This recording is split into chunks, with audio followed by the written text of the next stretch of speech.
Hello नमस्कार दोस्तों, मैं हूँ करिश्मा चौहान और आप देख रहे हैं वायरल टीवी। एंड आज हमारे साथ है विवान शर्मा।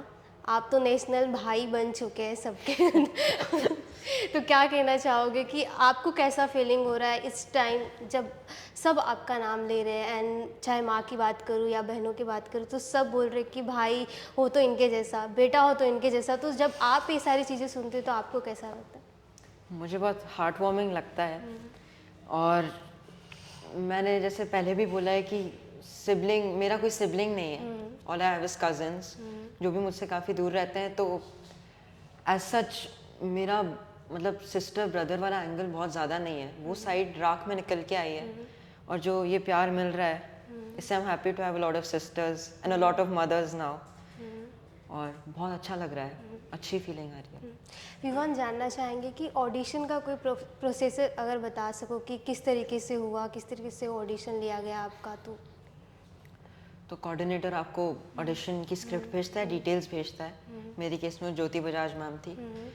और उसके बाद आपको एक वॉइस ब्रीफ भी मिलता है जिसमें आपको सब कुछ पता होता है कि वो डिस्क्राइब करते हैं कि आपको किस इमोशन, किस इंटेंट के साथ डायलॉग को बोलना है।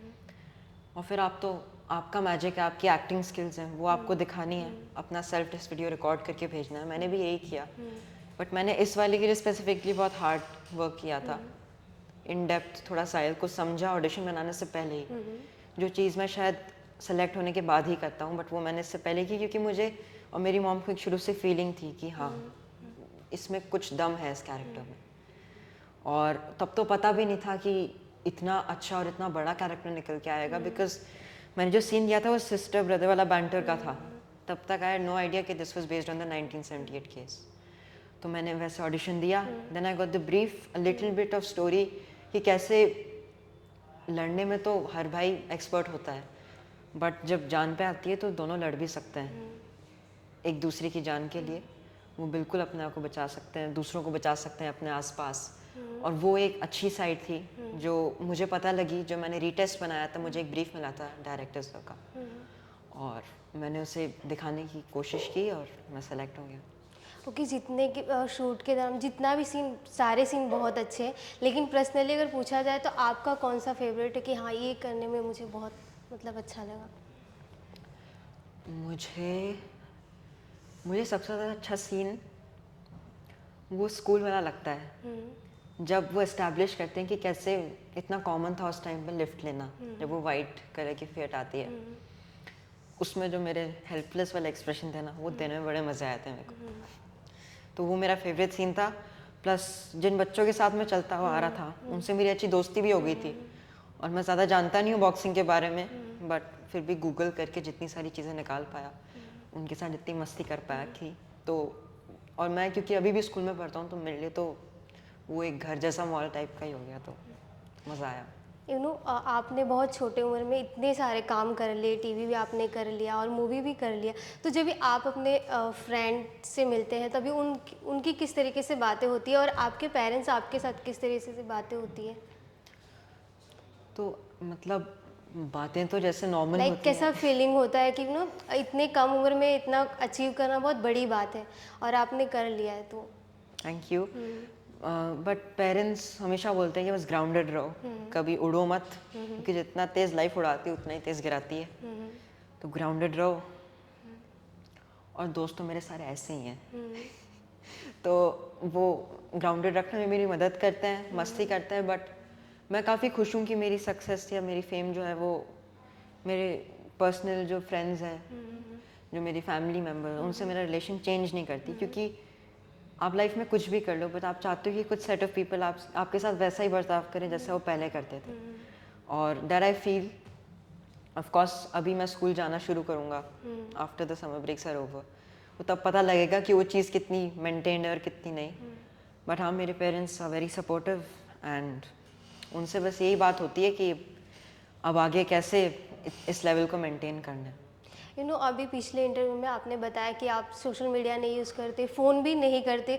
तो मेरा ये क्वेश्चन है कि विदाउट फ़ोन आप रह कैसे लेते? और रह भी लेते तो क्या करते उस टाइम में आप? क्योंकि राइट नाउ तो ऐसा है कि विदाउट फ़ोन तो कोई नहीं रह सकता है। हाँ, ये तो बहुत ही मतलब मुझे लगा था कि बहुत लोगों के पास नहीं होता होगा फ़ोन, और ये कोविड के बाद बहुत हुआ है कि बच्चों को फ़ोन दे दिया जाता है 6th ग्रेड से ही, Right. और फिर लाइफ लॉन्ग रखो, आप अपना काम करो उसमें। अब काम क्या, रील देखते हैं बच्चे।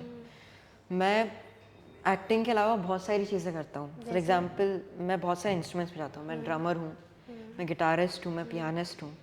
तो मैं मेरे क्राफ्ट पे काम करता हूँ। मैं नए गाने सीखता हूँ, कोशिश करता हूँ कभी खुद गाने बनाऊँ। मैं गाता भी हूँ और मैं डांस अच्छा करता हूँ। वो थोड़ा सा आपने राख में देख ही लिया था, बट वो साहिल टच वाला डांस था। विवान का थोड़ा अलग डांस है, थोड़ा ज़्यादा मॉडर्न, थोड़ा ज़्यादा स्टाइलिश वाला है। बट ये चीज़ें जो मैं करता हूँ मेरे फ्री टाइम में, और बस अपने आप को इम्प्रूव करता जा रहा हूँ, क्योंकि फ़ोन तो अब 18 के बाद में ख़रीद के चला लेंगे, पहले थोड़ी लाइफ बना ले। तो जो आपके एज के बच्चे हैं तो उनको आप क्या कहना चाहोगे, जो फ़ोन के बिना नहीं रह सकते? फ़ोन छोड़ो, एक कोई हॉबी पकड़ो, उस पर वर्क करो, ताकि पूरा दिन फ़ोन में ना रहो। फ़ोन से आंखें भी ख़राब होती हैं और आपके कुछ साल वेस्ट भी होते हैं। बचपन सिर्फ खेलने कूदने के लिए नहीं होता है, आपकी लाइफ को एक शेप देने के लिए होता है। जो मेरे जैसे हैं, जो अब 10th 11th में है, ऑलरेडी फ्यूचर के बारे में बहुत स्ट्रेस ले लेते हैं। और ये चीज़ तो मैं कहना चाहूँगा कि आप 10th में हो या 12th में हो या कॉलेज के लास्ट ईयर में हो या कहीं भी किसी पड़ाव पे हो आप एजुकेशन के या लाइफ के, एक हॉबी उठाओ जो आपको अच्छी लगती है और उसे परस्यू करो। आपको बहुत रिलैक्स, बहुत काम फील होगा। और आप अगर फ़ोन भी यूज़ कर रहे हो ना उस हॉबी को सीखने के लिए, तो वो एक क्रिएटिव यूज़ होगा आपके टाइम का। ऑफ कोर्स एंजॉय करो अपनी लाइफ, बट थोड़ा सा टाइम किसी क्राफ्ट या किसी आर्ट को भी दो। विवान, आपसे बात करके और आपको सुन के बहुत अच्छा लग रहा है ना। आप बहुत मैच्योर लेवल पे बात करते हो, तो ये सारी चीज़ें आपके अंदर कहाँ से आती है? ये सारी चीज़ें मेरे अंदर मेरी मॉम से आती हैं, क्योंकि जब से मैं छोटा, मैं ज़्यादा खेलने कूदने जाता नहीं हूँ बाहर। मैं स्पोर्ट्स वाला पर्सन नहीं हूँ, ऑल्दो मैं क्रिकेट का बहुत डाई हार्ड फैन हूँ। बट मैं यूजुअली खेलता हूँ तो रेयरली PS4 जो है मेरे पास वो खेलता हूँ, या फिर मेरी मॉम से बातें करता हूँ, या फिर जो मैंने बताया मैं हॉबीज़ पे काम करता हूँ या स्कूल का वर्क करता हूँ। तो काफ़ी बातें हुई मम्मा से बचपन में, और उन्होंने ही ये मेरा माइंडसेट बनाया है कि कैसे हमेशा पॉजिटिव रहना चाहिए लाइफ में और कैसे बहुत हार्ड वर्क करना चाहिए। क्योंकि एक बहुत ही अजीब सी लाइन याद आई है कि hard work is the key word to saxophone. ये मैंने कपिल शर्मा में लाइन सुनी थी, बट सोचने के बाद ये लाइन हिट करती है कि हाँ, मतलब ये कॉमेडी में कई भी लाइन है, but hard work is actually a key to success. तो यही, इसी चीज़ ने मुझे मैच्योर बना दिया। प्लस जब आप इतनी ज़्यादा एक्टिंग करते हो, नेचुरल करने की कोशिश करते हो, और क्योंकि there is not much child actors Hollywood में ऐसे जहाँ आप देखो जो इतनी मैच्योर एक्टिंग करते हैं, तो आपको रेफरेंस लेनी पड़ती है फ्रॉम वेटरन एक्टर्स। तो मैं खुद ऐसे ही मैच्योर हो गया। बट हाँ, मैं मस्तीखोर भी बहुत हूँ। ये तो थोड़ी फॉर्मल वाली साइड है, कभी आओ हमारी हवेली पे पता लगेगा। जैसे विवान, आपने काम बहुत अच्छा किया इस मूवी में, परफॉर्मेंस आपकी काफ़ी कमाल की है, सब आपकी तारीफ कर रहे हैं। Thank तो you. जब आप पर्सनली जब सुन रहे हो और आपके पेरेंट्स भी, तो सबसे अच्छा कमेंट किसका लगा कि हाँ मतलब दिल को छू गया ऐसी, या आपके पेरेंट्स को या फिर आपको सुनने मिला? मेरे पेरेंट्स तो हर एक कमेंट पे खुश होते हैं, और मैं पर्सनली फ़ोन लेता हूँ और रिप्लाई लिखता हूँ उन लोगों को, चाहे मैं थैंक यू सो मच ही लिखूँ। लेकिन मैं टाइम निकाल रहा हूँ, सबके मैसेजेस पढ़ने की कोशिश कर रहा हूँ। पर जो सबसे ज़्यादा हिट करते हैं मैसेजेस, वो वही हैं कि जब कोई आपको या आपको अपना भाई मान के, अपना बेटा मान के उनसे कंपेयर करता है। कुछ लोग मुझे अपने बेटे बेटियों की इमेजेस भेज रहे हैं कि देखो बिल्कुल आपकी तरह लगता है, और कुछ लोगों की हेयर स्टाइल मेरी जैसी है, तो बोलते हैं कि तुम में मुझे, मैं दिखता हूँ या मेरा बेटा दिखता है, मेरा भाई दिखता है। वो चीज़ें बहुत हिट करती हैं कि लोग कितना पर्सनल लेवल पे कनेक्ट कर रहे हैं। तो मैं सबसे ज़्यादा इन चीज़ों से कनेक्ट कर पाता हूँ। बाकी पेरेंट्स तो सभी चीज़ों में खुश हैं। बात करेंगे सोनाली मैम के साथ, कैसा आपका बॉन्ड रहा, कितना वो सपोर्टिव रहे अगर आप कहीं पे मतलब एक्टिंग वाइज बात करूँ तो? और अगर BTS बताना चाहें कि किस तरीके से बातें होती थी आप लोग की, तो? हमारी बातें जो नॉर्मल लाइफ की हुई हैं वो तो वर्कशॉप में हुई थी, बिफोर हमारी वर्कशॉप स्टार्ट हुई। उसके बाद तो बस मैं साहिल था और वो मोना थी, और हमने अच्छा दिखाया वो मदर और सन का बॉन्ड। उन्होंने भी मेरी खूब मज़े लिए, और मैंने भी कोशिश की कि कैसे मैं वो एक एस्टैब्लिश करूँ एक अच्छा बॉन्ड।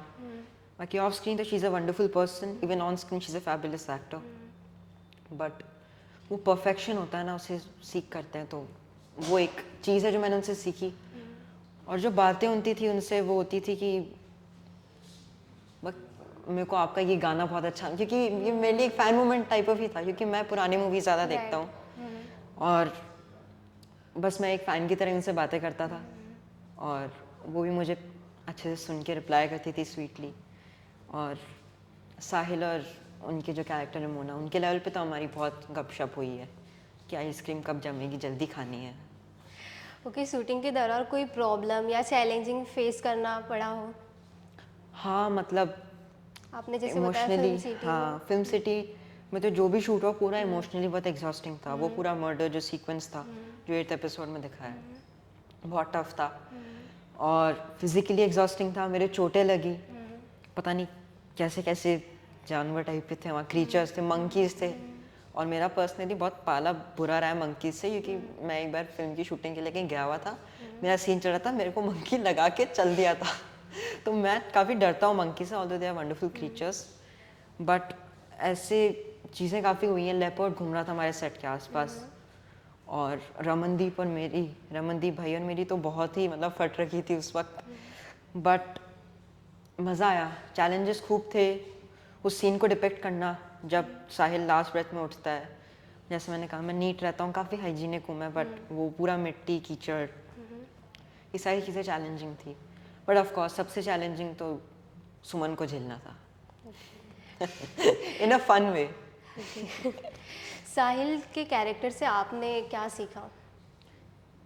कि कैसे आप चाहे किसी के लिए कितने भी इरिटेटिंग क्यों ना हो, फॉर एग्जांपल सुमन को कितना भी इरिटेट कर लो, बट अंत में पता है कि मेरी लाइफ उतनी इम्पोर्टेंट नहीं जितनी उतनी है मेरे लिए।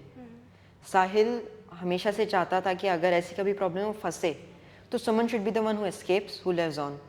साहिल ने लास्ट में भी जब वो ब्रूटली स्टैप था तभी उसने ट्राई किया कि उसकी सिस्टर जा सके। वो अलग बात थी कि सिस्टर इतनी इमोशनली और फिजिकली एग्जॉस्टेड थी, वो जा ही नहीं पाई, वो रन ही नहीं कर पाई, जैसे पहले रज्जो ने उसे पकड़ लिया। बट वो एफर्ट, वो एक नई चीज़ जो मैंने सीखी साहिल से, कि कैसे प्रोटेक्टिवनेस जो होती है भाई बहन में, वो। जैसे आपने बहुत अच्छे काम किए, टीवी में भी किया है और ये तो हम देख ही रहे हैं जहाँ पे हर जगह आपकी चर्चा चल रही है। तो अभी भी कोई ऐसा इस तरीके का कैरेक्टर करना है जो बकेट लिस्ट में कि मुझे इस तरीके का कैरेक्टर करना है, सोच के रखा है आपने? हाँ, या किसी के साथ काम करना है? मुझे इरफान खान सर के साथ काम करना था, बट वो सपना पूरा नहीं हो पाया। लेकिन मैं चाहता हूँ कि मैं सलमान खान के साथ काम करना चाहता हूँ, मैं अमिताभ बच्चन के साथ काम करना चाहता हूँ और मैं जयदीप अलावत के साथ भी काम करना चाहता हूँ। ये एक्टर्स काफ़ी अच्छे हैं।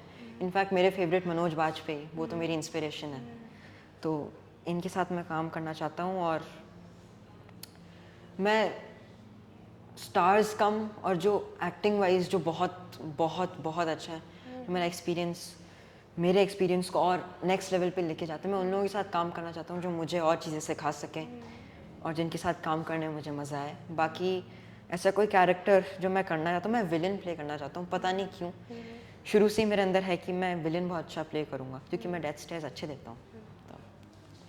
थैंक यू सो मच हमारे साथ बात करने के लिए। लास्टली ऑडियंस एंड फैंस के लिए, आपके फैंस के लिए क्या मैसेज देना चाहिए?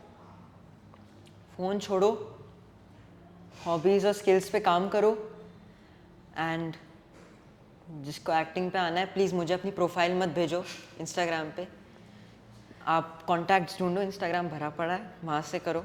And thank you for giving me all the love and that's it. Hi, I am Vivaan Sharma और आप देख रहे हैं वायरल टीवी।